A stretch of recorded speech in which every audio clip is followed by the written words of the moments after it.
And I was seeing it very patchwork. And I was like, they could be so much bigger. This could be so much better connected. At the time, also, the narrative around climate was very denial, defeatism. Doom and gloom. Doom and gloom, exactly. And I thought, come on, we can marry those two things together and create a bigger moment where... When royal guards ripped open the trunk of Camilla's son's car, what tumbled out left everyone frozen in absolute horror. Palace insiders are calling it the most shocking discovery in royal history. What Prince William found hidden inside that locked box made his blood run cold, and his next move left Camilla completely blindsided. The contents were so explosive that staff were sworn to silence immediately. This isn't just another royal scandal. Each year in Aberdeenshire. And finally, because 10 years ago, I received the great honour of being installed as Chancellor of this very special university. This is the secret they never wanted you to know. What happened next will leave you speechless. Camilla's relationship with her children has always been somewhat different from what most people expect of royal family dynamics. Her son, Tom Parker Bowles, and daughter Laura Lopez have consciously chosen to live their lives away from the constant scrutiny that comes with being working members of the royal family. Unlike the children born directly into the line of succession, Tom and Laura built their own careers and raised their families without the weight of royal duties on their shoulders. Tom made a name for himself as a respected food critic and author, while Laura pursued her own interests away from the public eye. This distance was not accidental. Camilla actively worked to protect this boundary, understanding that her children valued their privacy and independence. However, as Camilla's role within the royal family grew more prominent, particularly after she became queen consort, that protective barrier became increasingly difficult to maintain. The closer she moved to the center of royal life, the more attention naturally fell on those connected to her, including her children. Palace security took note of this reality. While Tom and Laura were not working royals and had no official duties or titles, their connection to the queen consort meant they could not be treated as complete outsiders either. Security protocols required vigilance, and that vigilance extended to seemingly minor details like checking vehicle registrations and monitoring who came and went from royal residences. For Camilla, this created an uncomfortable tension. She wanted to maintain normal relationships with her children, to speak with them freely and see them without the constant oversight that defined royal life. Yet she also understood that her position made complete normalcy impossible. Every phone call, every visit, every interaction now carried a weight it had not held before. On this particular morning, Camilla had risen early as she usually did. She appreciated these quiet hours before the day's official engagements began, often spending time in a small drawing room where she could read the papers in peace and make her regular phone calls to Tom and Laura. These conversations were rarely long, usually no more than 10 minutes each, but they served as an anchor for her, a reminder of who she was beyond the titles and the ceremonial duties. They were brief moments where she could simply be a mother and grandmother, asking about her grandchildren and hearing about the ordinary details of her children's lives. Tom's visit that morning was unexpected. He had not scheduled it through the usual channels, and he arrived earlier than he typically would. As a food writer with a busy schedule of restaurant reviews, book projects, and media appearances, Tom was accustomed to managing his time carefully. On this Friday, he had planned to stop by to see his mother before heading to a meeting with his publisher to discuss his latest cookbook. To him, it seemed like a straightforward visit, the kind of thing a son does when he happens to have time between commitments and wants to check in on his mother. He arrived in a black car and parked near the private entrance, a route he had used before. From his perspective, nothing about this visit was unusual or warranted special attention. He was simply going to spend a bit of time with his mother, perhaps share some stories about his recent culinary adventures, and then continue with his day. But within the royal household, security protocols operate on a different logic. Every detail matters, and nothing is considered too routine to verify. The guards on duty that morning were following procedures that had been developed over decades, designed to protect the royal family from threats that might come from anywhere, even from those who appeared familiar and harmless. Inside the residence, Tom greeted his mother warmly. They settled into comfortable chairs, and he began telling her about his work with genuine enthusiasm. He spoke about his new cookbook project, describing some of the dishes he had been testing, and the challenges of finding the right balance between accessibility and sophistication in his recipes. Camilla listened with interest, occasionally asking questions that showed she was genuinely engaged with what he was saying. These conversations were a welcome respite for her from the structured formality of most of her daily interactions. There were no scripted talking points, no need to maintain a particular image, just a mother listening to her son talk about something he cared about. Meanwhile, outside in the courtyard, Sergeant Whitmore was making his routine checks.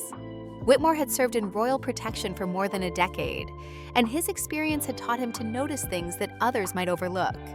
He was not the type to become complacent or to assume that familiarity meant safety. As he examined Tom's vehicle, something caught his attention. The car itself was not one that Tom usually drove, and it had no prior clearance recorded in the security system. This alone was not necessarily alarming, but it required verification. As Whitmore walked around the vehicle, his trained eye picked up another detail. The trunk appeared to sit lower than it should, suggesting it was carrying something heavier than expected. Weight distribution in vehicles was something security personnel were trained to observe, as it could indicate hidden compartments or unusual cargo. Again, on its own, this might mean nothing. People carry all sorts of things in their cars, but combined with the unfamiliar vehicle and lack of clearance, it was enough to warrant a closer look. Whitmore quietly called for backup on his radio, keeping his voice low and his demeanor calm. He did not want to create a scene or alarm anyone unnecessarily, but protocol required that another officer be present for any vehicle inspection. A second guard arrived and joined him in a careful walk around the car. They moved methodically, checking angles and looking for anything else that might seem out of place. The courtyard staff, accustomed to reading the subtle signals of security activity, began to sense that something was happening. Their movements became more deliberate, their pace slower, as they watched from the periphery without appearing to stare. The atmosphere shifted in that peculiar way it does when people know something is unfolding, but are not yet sure what it is. Inside, Tom and Camilla remained completely unaware of the developing situation. Tom had moved on to describing a chef he had met recently during a trip to Paris, laughing as he recounted the man's unconventional techniques and eccentric personality. Camilla leaned forward, clearly enjoying the story and the glimpse into a world so different from her own daily experience. Finally, Whitmore made his decision. Following standard procedure, he approached the entrance and requested that Tom be informed that his presence was needed by his vehicle. The message was delivered discreetly, but its effect was immediate. Tom's expression shifted from relaxed enjoyment to confusion, then to mild irritation. He could not imagine what problem there could possibly be with his car. Camilla's face showed tension as well. She was familiar enough with palace security to know that such requests were not made lightly. But having her son suddenly pulled into a security matter was unusual and unsettling. Her voice took on a sharper edge as she asked what this was about, though no one could give her a clear answer yet. Tom stood up and made his way outside, his annoyance growing with each step. This was exactly the kind of intrusion he had always hoped to avoid by staying outside the formal structures of royal life. When Tom stepped into the courtyard, he found Sergeant Whitmore standing beside his vehicle with another guard positioned nearby. Both men maintained professional postures, their expressions neutral but alert. Tom's irritation was visible in the way he carried himself, his shoulders slightly tensed, his pace deliberate. He had never enjoyed the security measures that came with his mother's position, and this felt like an unnecessary intrusion into what should have been a simple family visit. Whitmore addressed him with careful politeness, explaining that the trunk appeared unusually heavy and that standard protocol required them to inspect its contents. The request was delivered calmly, without accusation, but Tom heard it as an implication nonetheless. His response was a mixture of frustration and resignation. He understood that arguing would likely make the situation worse, but he deeply resented being treated with suspicion in what he considered his mother's home. The trunk opened with a metallic click, and what the guards saw immediately changed the tone of the encounter. Inside sat a large metal box, its surface marked with scratches that suggested it had traveled considerable distances. The box was sealed with a combination lock, the kind used to protect valuable or sensitive contents. It was not the sort of item someone typically brought to a casual family visit. Whitmore's question was direct and unavoidable. He needed to know what was inside the locked container. Tom's answer came quickly, perhaps too quickly. He claimed it contained nothing more than papers and books, personal materials that posed no security threat. But his explanation did little to satisfy the requirements of palace security. The rules were clear and inflexible. Any locked container brought onto royal grounds had to be opened and inspected, regardless of who owned it or what explanations were offered. When Whitmore stated that they would need to examine the contents, Tom's discomfort became obvious. He asked them not to open it, emphasizing that the materials inside were private, even going so far as to repeat the word for emphasis. Very private, he said. The repetition itself suggested a deeper concern than simple embarrassment about personal belongings. The exchange had been going on long enough to draw Camilla outside. She emerged from the house with a look that combined annoyance and worry, her pace suggesting she intended to bring whatever was happening to a swift conclusion. Her first words demanded an explanation, and Whitmore responded with a respectful acknowledgement of her position before explaining the situation.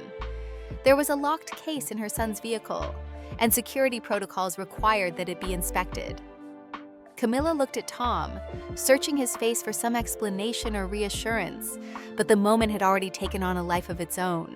The atmosphere in the courtyard had shifted noticeably. Staff members who worked at the residence had begun to gather at windows and doorways, unable to hear the conversation, but clearly aware that something unusual was unfolding. They could see the queen consort standing beside guards who were questioning her son about a locked box, and that image alone was enough to generate concern and curiosity. It was at this precise moment that another vehicle entered the courtyard. Prince William had arrived for what was supposed to be a routine discussion with Camilla about an upcoming engagement. Instead, he stepped out of his car to find a scene that immediately demanded his attention. Guards, his stepmother, her son Tom, and a locked box that was clearly the subject of some dispute. The configuration of people and the tension in their body language told him that this was not a minor matter. William's question was simple and direct. He wanted to know what was happening. The guards quickly provided him with the essential details. Tom had arrived in a vehicle that was not registered in the security system. The trunk had appeared unusually heavy. Inside was a locked metal box. Tom had refused to open it or provide a satisfactory explanation of its contents. The guards had been following protocol by requesting to inspect it, but the situation had reached an impasse. William listened without interrupting, his expression giving away nothing of his thoughts. He looked at each person in turn, the guards maintaining their professional stance, Tom visibly uncomfortable and defensive, Camilla caught between her roles as queen consort and as a mother protecting her son. William had spent his entire life navigating the complex dynamics of royal family relationships, and he understood immediately that this situation required careful handling. Without hesitation, William took control. His intervention was not aggressive or dramatic, but it was absolute. The guards immediately stepped back, recognizing that the future king had assumed authority over the matter. Their role had shifted from active questioning to supporting whatever decision William would make. Camilla's displeasure was evident in her posture and expression. She did not appreciate William inserting himself into a situation involving her son, particularly when she had been in the process of trying to resolve it herself. But William's focus remained fixed on the core issue. He turned his full attention to Tom and issued a clear instruction. The box needed to be opened. Tom's physical reaction was immediate. His entire body language changed, becoming more guarded and defensive. He stiffened, his arms crossing slightly, his weight shifting backward. His refusal to comply was not shouted or aggressive, but it was firm. He made it clear that he considered the contents of the case to be a private matter, something that should not be subject to inspection, even under these circumstances. He was not willing to hand it over easily, and he seemed prepared to stand his ground despite the presence of the future king. William remained unmoved by Tom's resistance. His position was equally clear and non-negotiable. As long as the box remained on royal property, security requirements took precedence over personal privacy. This was not a matter of trust or family courtesy. It was about the fundamental protocols that protected the royal household. If there was truly nothing concerning inside the box, then demonstrating that fact should present no problem. The logic was simple but inescapable. Refusing to open the box while insisting there was nothing wrong inside it created exactly the kind of suspicion that Tom claimed to want to avoid. William's stance made it clear that the standoff had only one possible resolution. Either Tom would open the box willingly, or it would be opened by security personnel. The choice of how to proceed was Tom's, but the outcome was no longer in question. The situation had escalated far beyond what anyone had anticipated when Tom first arrived that morning. What had begun as a routine security check had transformed into a confrontation involving the queen consort and the future king. All eyes in the courtyard were now fixed on Tom, waiting to see how he would respond to William's unmistakable order. The tension was palpable as William took the key from Whitmore's hand. The action itself carried symbolic weight, the future king personally taking control of a situation that had spiraled beyond normal security procedures. When the lock gave way and the trunk opened, the creaking sound seemed louder than it should have been in the suddenly quiet courtyard. What lay inside the box brought an immediate and profound silence. Even the most experienced palace staff, people who had witnessed countless unusual situations over their years of service, found themselves momentarily unable to process what they were seeing. The contents were not what anyone had expected, and their implications were far more serious than a simple security breach. The box did not contain cooking equipment or restaurant supplies, as might have been reasonable given Tom's profession.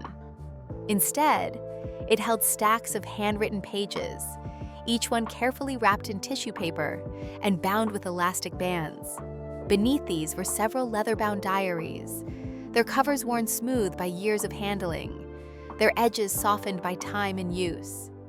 At the very bottom of the box sat 2 sealed envelopes, both marked with handwriting that was immediately and unmistakably recognizable. The handwriting was distinctive, with bold curves and quick strokes that slanted across the page in a way that could belong to only one person. William stopped moving entirely, his eyes fixed on the writing, and for several seconds he appeared to stop breathing. These were not random documents or forgotten keepsakes.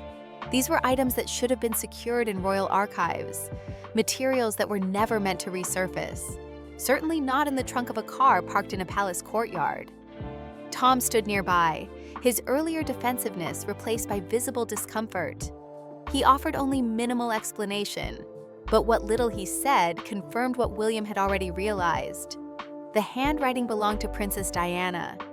These were her personal papers, her private thoughts and correspondence, items that documented her life during some of its most difficult moments. No one asked Tom directly where he had obtained the documents, and his silence on the matter spoke volumes. He did not claim ownership of them, nor did he attempt to construct any narrative about how they had come into his possession. He simply stood there, offering no defense and no explanation. That deliberate silence made the situation far more serious than any excuse or justification could have. It suggested that Tom understood exactly how grave this discovery was, and that any attempt to explain would only make matters worse for him. The guards exchanged glances, their training suddenly feeling inadequate for the situation they now faced. They had dealt with security breaches before, with suspicious packages and unauthorized individuals. But this was something entirely different. These were not potential threats to physical safety. These were pieces of history, fragments of a life that had been lived in the public eye, yet had remained intensely private in its most painful moments. The documents now sitting exposed in the courtyard represented something far more complex than a simple security violation. William reached down and carefully lifted one of the diaries from the box. The leather cover felt worn under his fingers, softened by years of his mother's hands holding it, opening it, writing in it. He held it with a gentleness that revealed his awareness of what it represented. This was not just an object. It was a direct connection to his mother, to her inner world, to thoughts and feelings she had recorded when she believed they would remain private forever.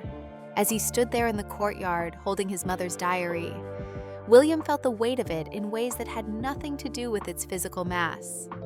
These were Diana's private thoughts, her unfiltered reflections on her life, her marriage, her struggles. They were memories and words that he had believed were gone, lost to time and circumstance. Yet here they were, impossibly present, found in the possession of his stepbrother under circumstances that made no sense and offered no innocent explanation. Tom refused to meet William's eyes. His gaze remained fixed on the ground, his posture suggesting someone who knew he had been caught in something he could not talk his way out of. He made no attempt to defend himself or to offer any justification for having these items. That silence was more disturbing to William than any lie or excuse would have been. It indicated that Tom was fully aware of the seriousness of what had been discovered, and perhaps even aware that he should never have had these materials in the first place. William's mind began working through the implications with the kind of analytical thinking that years of preparation for kingship had instilled in him. These diaries had not appeared at a charity shop or been found in some forgotten storage room. They had come from somewhere secure, somewhere within the royal circle, where such documents were kept under controlled conditions. Someone with significant access must have removed them from wherever they were being stored. Someone with enough authority or knowledge to take such sensitive items without immediately raising alarms. He glanced briefly at Camilla, searching her face for some reaction that might provide clarity. She said nothing, her expression carefully controlled, but her stillness was revealing in itself. Everyone else in the courtyard showed visible signs of shock or confusion. The guards looked uncertain about what protocol to follow. Staff members watching from windows appeared stunned, but Camilla's face remained remarkably composed, as if the discovery, while perhaps unwelcome, was not entirely unexpected. Of everyone present, she alone seemed unsurprised by what had been found, and that observation lodged itself in William's mind with uncomfortable persistence. He closed the box slowly, pressing the lid down with deliberate care, as if sealing away something dangerous. The courtyard remained heavy with silence, a quiet that felt thick and oppressive. What had just happened carried implications that extended far beyond the immediate moment.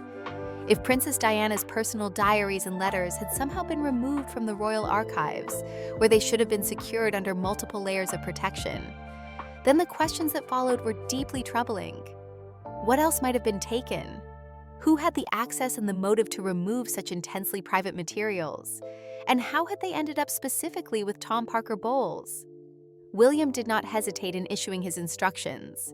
The box had to be removed immediately and secured. No copies were to be made of anything inside it. No one was to touch its contents or ask further questions at this location. His orders were clear and absolute, delivered with the authority of someone who understood that the situation required immediate containment. Whitmore responded at once, calling for additional guards to assist with moving the trunk to William's vehicle. Tom looked up as the guards approached, his face tight with emotions that he seemed unable or unwilling to express.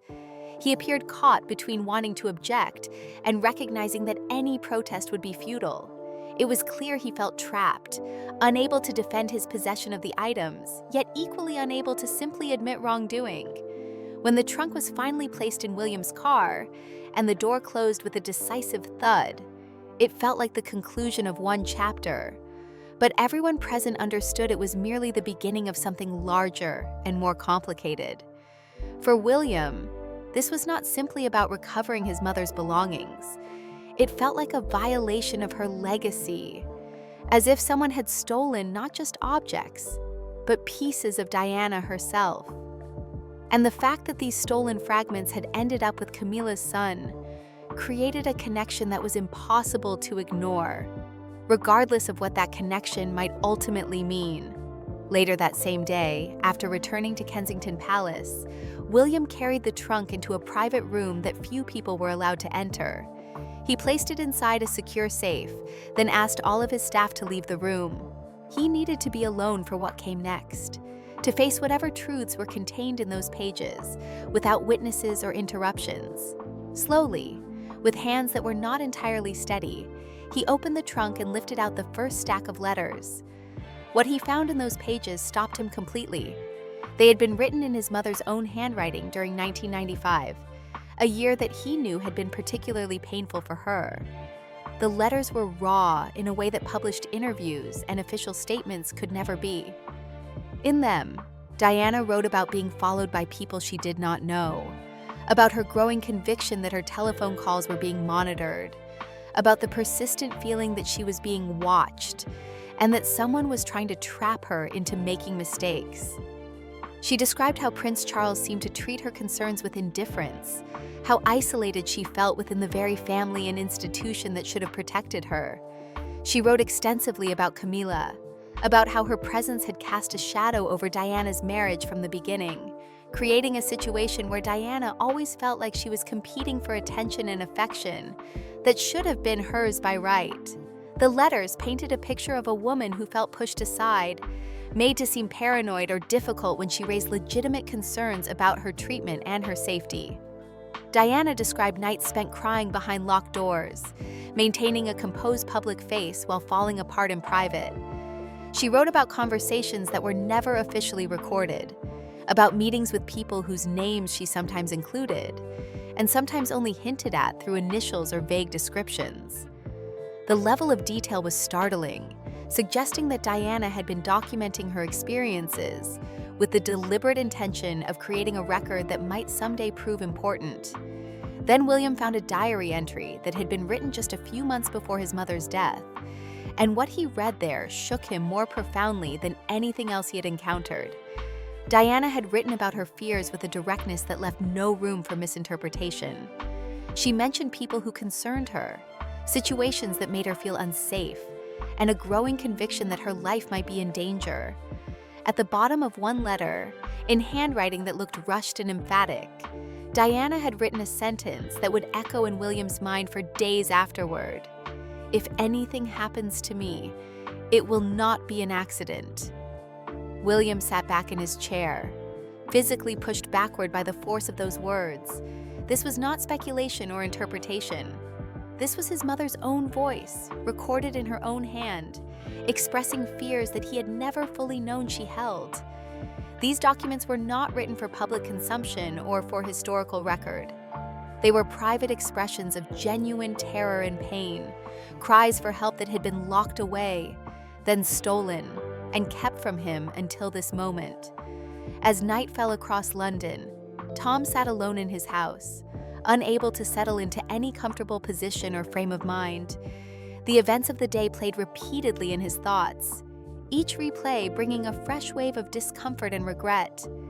From his perspective, the confrontation outside Clarence's house had stripped something away from him, though he found it difficult to articulate exactly what had been lost. It was more than just the physical trunk and its contents. The way William had looked at him, the way the guards had treated him, the way even his mother had seemed unable to fully defend him. All of it had fundamentally altered his relationship with the royal world he had always tried to keep at arm's length. Camilla, meanwhile, understood with perfect clarity that the situation had grown far beyond a simple family embarrassment. Her son's careless handling of materials that should never have been in his possession had turned William's attention toward aspects of the past that she had hoped would remain permanently buried. If William decided to investigate how those letters and diaries had left the royal archives and found their way into Tom's hands, the questions that would arise were ones she could not afford to have asked publicly. The chain of custody for such sensitive documents would inevitably lead back through a limited number of people who had the access and authority to remove them from secure storage. Each link in that chain would need to be examined, questioned, and potentially exposed. Camilla knew that any serious investigation would raise uncomfortable questions about who had taken Diana's papers, how they had been transported, where they had been kept in the intervening years, and why they had suddenly appeared in Tom's possession on this particular day. William had already begun asking himself these exact questions. Sleep eluded him that night as he sat at his desk, the lamp burning steadily as dawn approached. The scattered letters and diaries lay before him, each page deepening the weight he felt pressing on his chest. By morning, exhaustion was clearly visible on his face, marked in the shadows under his eyes and the tension in his jaw. He stepped away from the desk only when the first light broke across the palace grounds, finally pressing the safe closed and locking the box away, before walking into his private sitting room, where aides were already waiting with the day's schedule and briefings. The news of what had happened had not yet reached the public, but within the interconnected world of the royal households, information moved quickly through informal channels. Staff members at Kensington Palace, Clarence House, and Buckingham Palace were already sharing whispered conversations about the incident, each retelling adding new details or interpretations. The official version had not yet been established, which meant rumors were filling the void with speculation that ranged from accurate to wildly exaggerated. The first formal consequence arrived quickly. Security protocols required that an official report be filed whenever suspicious materials were discovered on palace grounds. The guards who had initially flagged Tom's vehicle had already completed their documentation, following procedures that existed precisely for situations like this. Those notes now sat in William's hands, transforming what might have remained a private family matter into something that existed on the official record. Once documentation entered the formal system, the possibility of keeping the incident completely secret diminished significantly, but the complications extended well beyond a single security report. At 8 o'clock that morning, William made his first major decision about how to proceed. He summoned Sir Clive Alden, his father's principal private secretary, a man whose decades of service to the royal family had given him experience with nearly every type of crisis and scandal imaginable. William trusted Alden's judgment more than most advisors, knowing that the private secretary understood both the formal requirements of royal protocol and the informal realities of how power and influence actually functioned within the institution. Their conversation was brief and direct. William explained that the diaries and letters needed to be treated as stolen royal property, which meant following established protocols for handling such matters. Sir Clive asked only one question, and it was the essential one. Did William want this handled quietly through internal channels, or did he want everything done according to the official procedures that would create a more extensive paper trail and potentially involve outside authorities? William hesitated before answering, understanding that his choice would determine the trajectory of everything that followed. Finally, he replied that he wanted both approaches simultaneously. The matter needed to be handled quietly to avoid unnecessary scandal and media attention, but it also needed to be handled properly according to established rules and procedures. If the situation later appeared to have been covered up or swept aside through informal arrangements, the resulting scandal would be far worse than whatever damage might come from following the correct protocols from the beginning. By mid-morning, a small crisis team had been assembled. Palace legal advisors were brought into confidential consultation, including some of the same experts who had navigated the complex legal and public relations challenges surrounding the departure of Harry and Meghan in 2020, and the deeply damaging fallout from Prince Andrew's legal troubles. These advisors understood how quickly royal scandals could spiral beyond control, and how easily attempts to manage information could backfire in the modern media environment. The lawyers outlined the risks with uncomfortable clarity. First, the possession of documents and letters from the royal archives by anyone outside authorized personnel could potentially be prosecuted as theft under the Royal Collections Act. The law was clear on this point, even if it had rarely been tested in situations involving family members of the royal household.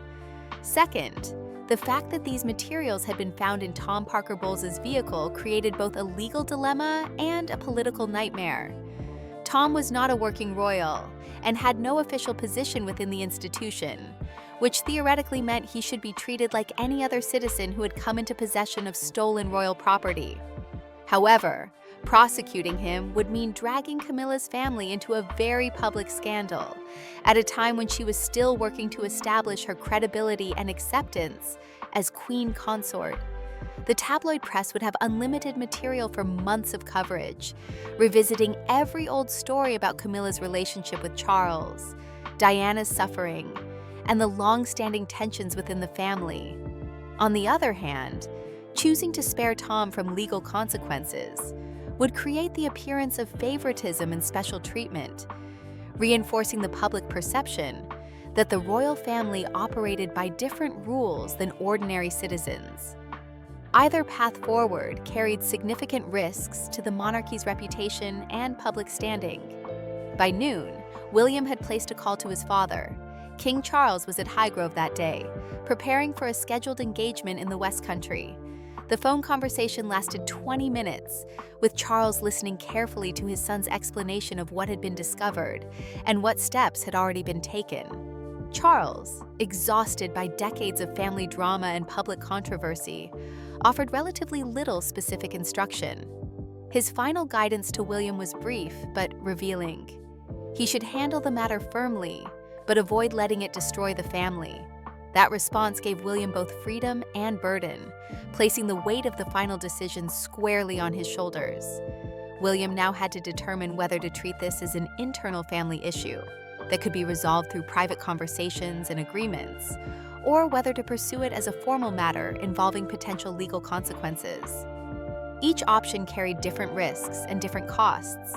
Meanwhile, Camilla was not sitting idle.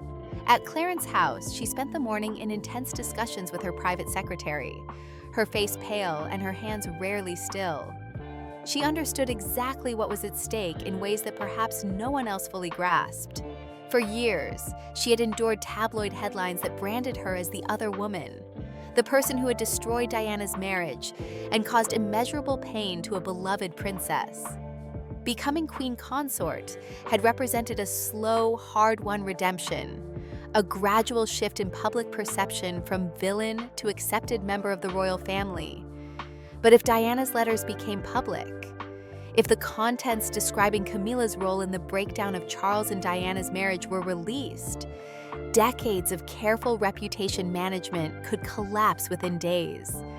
The British public's complicated feelings about Camilla had never fully resolved, and a significant portion of the population still viewed her through the lens of Diana's suffering. Her first instinct was to protect Tom from the full consequences of whatever he had done. According to sources within the palace, she telephoned her son with explicit instructions not to speak to anyone about the incident and not to answer questions from any authorities without legal representation present. But even as she moved to shield Tom, Camilla understood a harder truth. If she became too directly connected to the discovery, if anyone suspected that the letters had passed through her hands, or that she had known about their existence, the scandal would not stop with her son.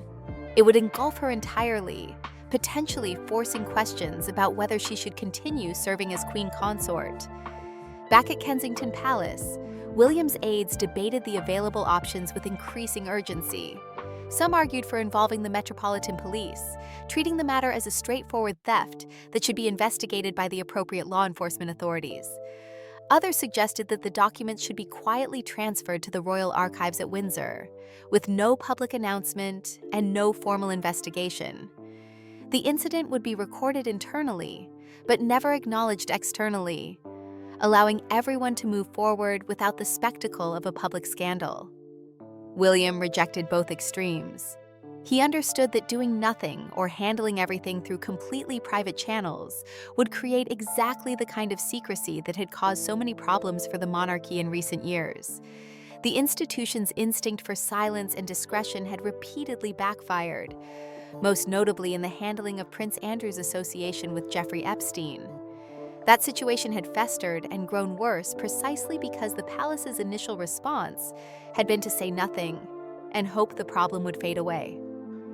Later that afternoon, William made his second decisive move. He ordered that Tom Parker Bowles be formally questioned about how he came into possession of the trunk and its contents. However, the questioning would not be conducted by police, but by royal legal officers, creating an official record without immediately handing control of the situation to outside authorities or the press. This approach allowed for documentation and accountability, while maintaining some degree of internal management over the process. The questioning took place that same afternoon in a discreet office at Clarence's house. Tom admitted to having the trunk, but refused to explain how it had come into his possession.